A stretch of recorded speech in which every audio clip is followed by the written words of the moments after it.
सुखदेव जी कहते हैं राजा, जब जैसे 6 महीने पूर्ण हुए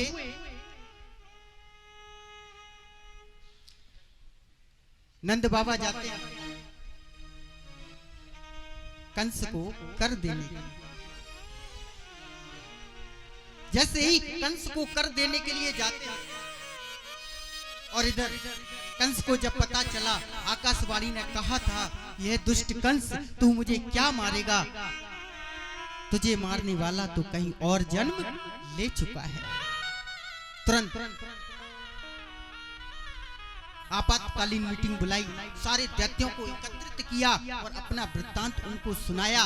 देखो जैसा कि आपको पता है आकाशवाणी ने कहा था मुझे मारने वाला कहीं और जन्म ले चुका है, मैं अपने उस शत्रु को कैसे समाप्त करूं। एक एक करके सारे दैत्य आए, सबने अपनी अपनी युक्ति सुझाई, लेकिन कंस महाराज को किसी की युक्ति समझ में ना आई। अंत तो गत्वा कौन आया? पूतना।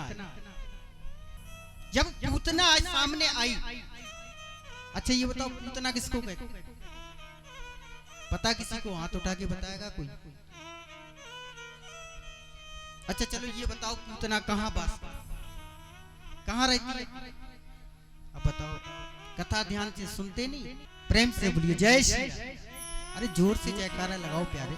हाँ बोलिए वृंदावन बिहारी लाल की जय हो। ध्यान से सुनो, बहुत अच्छी अच्छी बातें कथा में सीखने को मिलती है, लेकिन आप सुनते ही नहीं हो।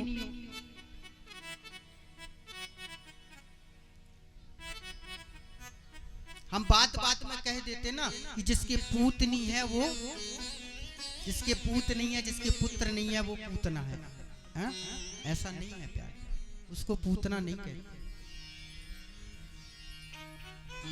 पूतना कहते हैं अविद्या। किसको कहते हैं? अविद्या। और ये जो अविद्या है ना, ये कितनी जगह वास करती है? 14 जगह वास। कितनी जगह? जोर से बोलो। 14 जगह। 5 हमारी जो ज्ञान इंद्रियां हैं, 5 हमारी कर्म इंद्रियां हैं, कितने हो गए? 10। मन, बुद्धि, चित्त और संस्कार। 14 जगह यह अविद्या वास करती है। पूतना महारानी आई और आकर के कहने लगी महाराज आप बिल्कुल भी चिंता ना करें, आपका ये काम तो हम ऐसी चुटकी बजा के करें। लक्ष्य बोले देवी करोगी कैसे, तुम तो एक राक्षसी हो। बदला राक्षसी को कोई अपना लाला क्यों देगा? बोले महाराज चिंता मत करो। बोले हम यहाँ से जाएंगे सीधे। कहाँ? हमारी माताएं बहनें जाती हैं ना तैयार होने, कहाँ जाती है? Beauty parlour. हाँ बोले यहाँ से सीधे जाऊंगी ब्यूटी पार्लर और ऐसा सुंदर स्वरूप बनाऊंगी, ऐसा सुंदर स्वरूप बनाऊंगी, फिर कोई पहचानने वाला नहीं है कि राक्षसी है कि कौन है। ऐसा होता है कि नहीं होता? कभी ब्यूटी पार्लर जाने से पहले अपना आईने में चेहरा देखना और पार्लर से बाहर निकल के फिर आईने में चेहरा देखना, खुद ही अचंभों में पड़ जाओगे कि महाराज है कौन। प्रेम से बोलिए जय श्री राम। बोले ऐसा सुंदर स्वरूप बनाऊंगी फिर कोई पहचानने वाला नहीं है कि कौन है। और आज पूतना आकाश मार्ग से उड़कर के चली है। सुखदेव जी कहते हैं मथुरा से गोकुल में की दूरी में जितने भी छोटे छोटे गांव पड़ते हैं, जितने भी बच्चों ने जन्म लिया कन्हैया के साथ साथ, एक एक करके उन बच्चों को खोजती है और सबको मारती जाती है। अंत तो गत्वा नंद रानी के महल के पास आकर के पूतना खड़ी हुई। आज पूतना इतनी सुंदर दिखाई पड़ती है कि जिस जिस गोपी की पूतना के ऊपर दृष्टि पड़ती है देखते ही मोहित हो जाते हैं और कहते हैं अरे भैया ये इतनी सुंदर स्त्री कौन है। दूसरा गोप कहता है भैया लगता है ये हमारे गांव की तो नाय आसपास पड़ोस गांव की हुई। और इनको जब पता चला जब बुढ़ापे में नंद रानी के लाला भयो है तो आशीर्वाद या दर्शन देवी के ताई आए गई।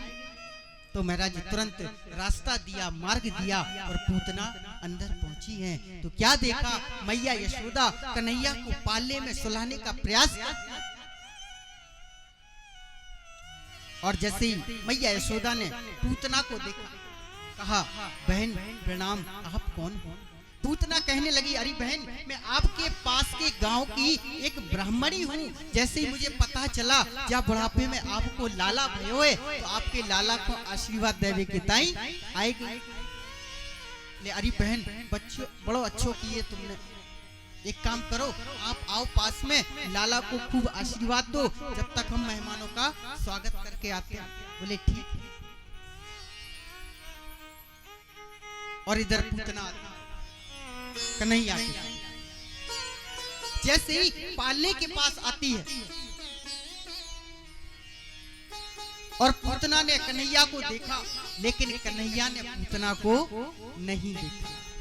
कन्हैया ने अपनी दोनों आंखें बंद कर दी। अब इस जगह आंखें बंद क्यों? साधु संत बड़े अच्छे तर्क वितर्क बताते, पूरे 108 कारण बताते।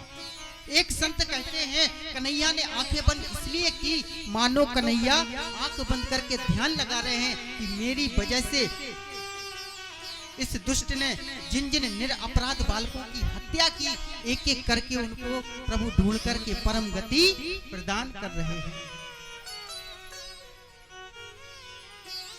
एक संत कहते हैं भगवान की एक आंख में सूर्य और दूसरी आंख में चंद्र का वास।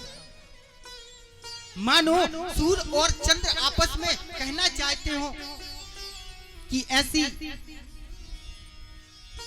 उल्टा राक्षसी का हम दर्शन करना नहीं चाहते। एक संत कहते हैं भगवान ने आंखें बंद इसलिए की कि भगवान मन ही मन सोच रहे हैं कि हम तो आए जा गोकुल जा ब्रज में माखन मिश्री खावे की तय, और मौसी जी आ गई हमको मारवे की तय। बड़े सुंदर सुंदर कारण बताए, पूरे 108 तर्क वितर्क बताए हैं साधु संतों ने। सब्सक्राइब करें ध्रुव कृष्ण जी के YouTube चैनल को और हमारे वीडियोस को सबसे पहले देखने के लिए बेल आइकन को दबाना न भूलें।